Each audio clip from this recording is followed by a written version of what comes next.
Un ancien hameau, une capitale, un frigo et Kennedy, des cigarettes, un mur et des bikers. Bienvenue à Steinstücken, en Allemagne. Et en Allemagne. Et ici, c'est vraiment la Géosarbie.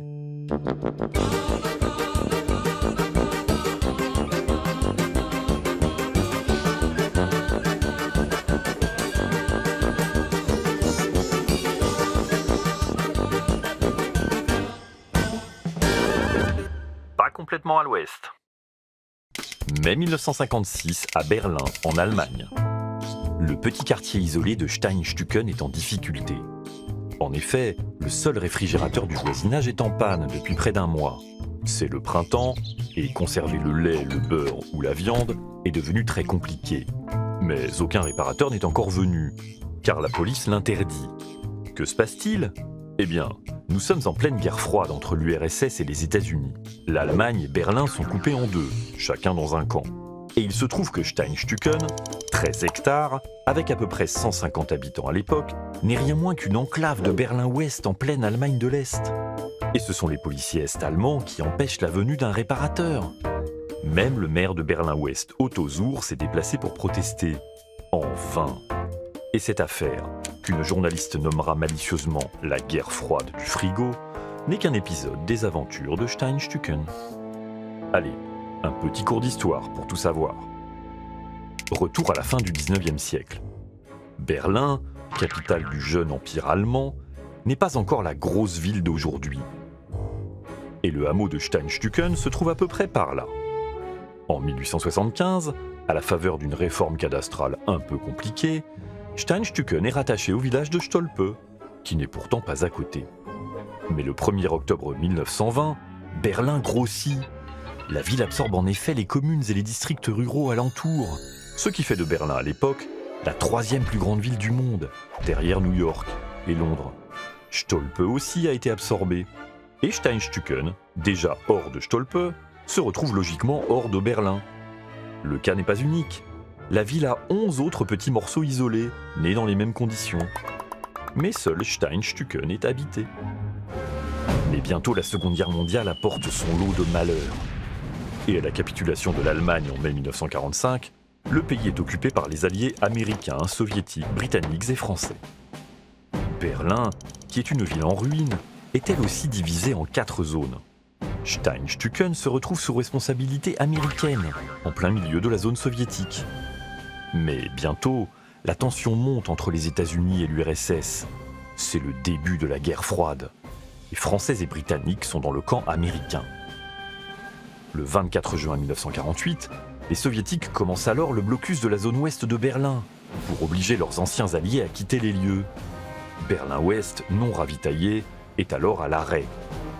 Le général Lucius Clay, gouverneur militaire américain de l'Allemagne, organise alors un gigantesque pont aérien pour apporter aux Berlinois tout ce dont ils ont besoin. Et ça marche. En mai 1949, les Soviétiques lèvent le blocus. Mais le divorce entre l'Est et l'Ouest est consommé, et l'Allemagne est partagée en 2 États. La République fédérale d'Allemagne, la RFA, à l'Ouest, et la République démocratique allemande, la RDA, à l'Est. Avec Berlin-Ouest qui reste sous contrôle des forces occidentales. Steinstücken devient alors une enclave de Berlin-Ouest en RDA, et se transforme en pomme de discorde. Le 18 octobre 1951, la RDA tente ainsi d'annexer le village. Ces Vopo, c'est-à-dire ces policiers du peuple en allemand, l'occupent. Après vive protestation des Américains auprès des Soviétiques, les Vopo quittent finalement Steinstücken 4 jours plus tard, après avoir acheté, paraît-il, tout le stock de cigarettes américaines de son épicerie. C'est bien connu, ce sont les meilleurs. Oui, mais fumer c'est mauvais les amis, hein, ne l'oubliez pas. La RDA va alors mettre Steinstücken sous surveillance. Des barrières sont installées autour du village. Et on aménage un unique chemin vers Berlin, que seuls les habitants ont la garantie de pouvoir emprunter. Voilà pourquoi on a empêché le réparateur de frigo d'entrer à Steinstücken en 1956. La pression est-allemande est réelle. En août 1958, des centaines d'hommes encerclent le village pour récupérer un déserteur. La fuite des habitants de la RDA vers l'ouest est effectivement massive.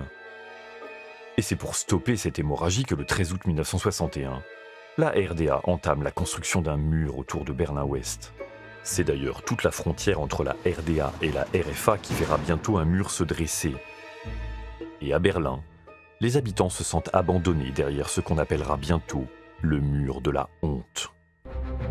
Mais le président des États-Unis, John Kennedy, réagit en envoyant à Berlin le général à la retraite Lucius Clay. Oui, le vainqueur du blocus de Berlin.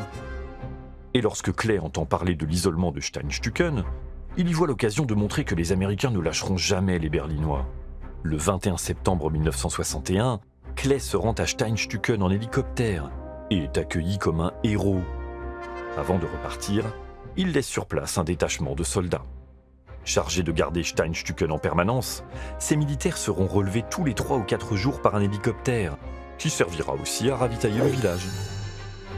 Bref, après avoir monté un pont aérien géant vers Berlin-Ouest, Clay met en place un mini pont aérien vers Steinstücken. Et en cas de panne de frigo, c'est maintenant bien plus simple. Il suffit d'en faire venir un nouveau par les airs. Les premiers mois des soldats américains à Steinstücken sont un peu agités, car le mur n'est pas encore fini. Et partout les Allemands se dépêchent de passer à l'ouest, même des militaires. Et fin 1961, c'est une trentaine d'Est-Allemands qui a rejoint l'ouest en passant par Steinstücken. Et pour évacuer tous ces réfugiés vers Berlin-Ouest, les Américains les déguisent en GIs et les font monter incognito dans leur hélicoptère. Mais une fois le mur terminé, l'ambiance se calme. Entouré de miradors, sous la lumière permanente des projecteurs, et sans circulation automobile, Steinstücken devient alors peut-être l'endroit le plus sûr et calme de Berlin. Et aussi le moins cher. Personne en effet ne souhaite vivre en première ligne de la guerre froide. Mais entre les habitants et les Américains, des liens se nouent. Les militaires jouent au football avec les enfants, sont invités à dîner et font parfois du babysitting. En 1969, il y a même un mariage entre un Américain et une Allemande de Steinstücken.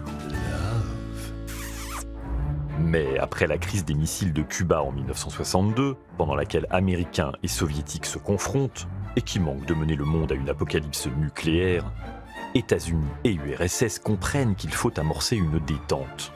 Dans ce cadre, un accord sur Berlin est signé le 3 septembre 1971 par les 4 occupants. Cet accord maintient la situation existante à Berlin et garantit la libre circulation depuis la RFA vers Berlin-Ouest. Mais l'accord incite aussi à des discussions entre Allemands au sujet des enclaves de Berlin-Ouest. Et c'est donc par un autre accord, signé le 21 décembre 1971, que Berlin-Ouest et la RDA procèdent à un échange. Contre 4 millions de Deutschmark et 7 morceaux de territoire, dont 6 enclaves sans habitants, la RDA donne à Berlin-Ouest 4 bouts de terrain et un couloir de 900 mètres de long vers Steinstücken. Une route entourée de murs est alors construite en un temps record. Et le 30 août 1972, des centaines de Berlinois l'inaugurent. Moins de 2 mois plus tard, les derniers soldats de l'armée américaine quittent définitivement le village. Fini les rotations en hélicoptère. La vie des habitants de Steinstücken change alors beaucoup. Un restaurant ouvre. Touristes et curieux sont là tous les jours. Et le prix du mètre carré qui explose attire les promoteurs. Bref, fini le quartier calme. Il faut même supporter les bikers qui viennent faire du bruit entre les murs du couloir qui mène au village. Ben oui, ça résonne ici, c'est plus marrant. Et puis, on peut maintenant se faire livrer un frigo tout à fait normalement. Ou faire venir un réparateur. Mais c'est aussi l'ambiance entre les deux Allemagnes qui change totalement. Par un traité fondamental signé en 1972, les deux États se reconnaissent enfin et acceptent de vivre en paix. Et l'année suivante, RDA et RFA entrent ensemble à l'ONU. Plus tard, en 1988, Berlin-Ouest et la RDA signent un nouvel accord pour simplifier encore leurs frontières. Mais un vent nouveau souffle à l'Est. Et le 9 novembre 1989, les autorités est-allemandes décident de laisser les Berlinois circuler librement entre les deux parties de Berlin. Le mur est alors pris d'assaut par la population. Cette fois-ci, les Vopos n'interviennent pas. L'armée soviétique non plus. Car c'est en fait la fin de la RDA, bientôt la fin de l'URSS, et la fin de la guerre froide. Moins d'un an plus tard en effet, le 3 octobre 1990, l'Allemagne fête sa réunification.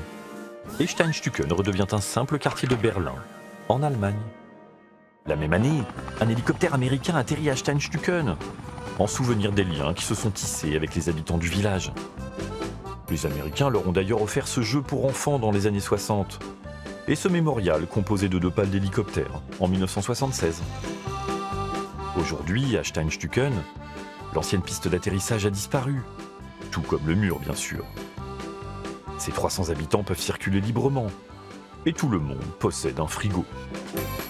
Qui pourrait se douter que Steinstücken a longtemps été un épicentre de la guerre froide ?